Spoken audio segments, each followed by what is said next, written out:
Here's an Allagoptera caudescens, and it's probably been in the ground in this location for about 13 years. This is formerly Allagoptera caudescens, which is now a synonym.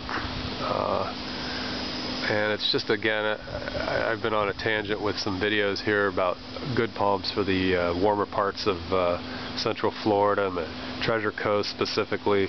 Of course, the warmer parts of the west coast of Florida, over by Sarasota, Bradenton, and south, until you get into Zone 10.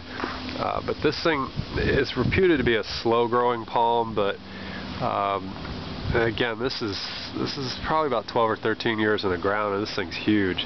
It started out as a 3-gallon, so I mean, if you're in your 70s, I wouldn't suggest planting this. You get something else that grows a little faster if you want that appreciation, but with a little bit of patience and time, and you're not a transient type, then this thing is a good consideration. It's an unusual Allagoptera.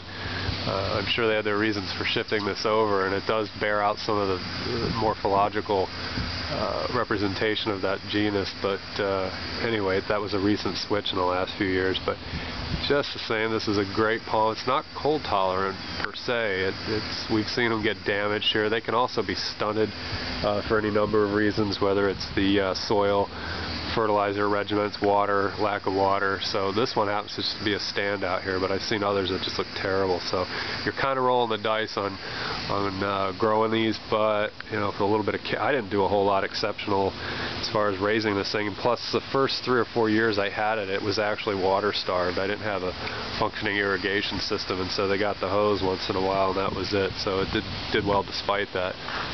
So once again, Allagoptera caudescens, good choice for Zone 9B, the warmer parts.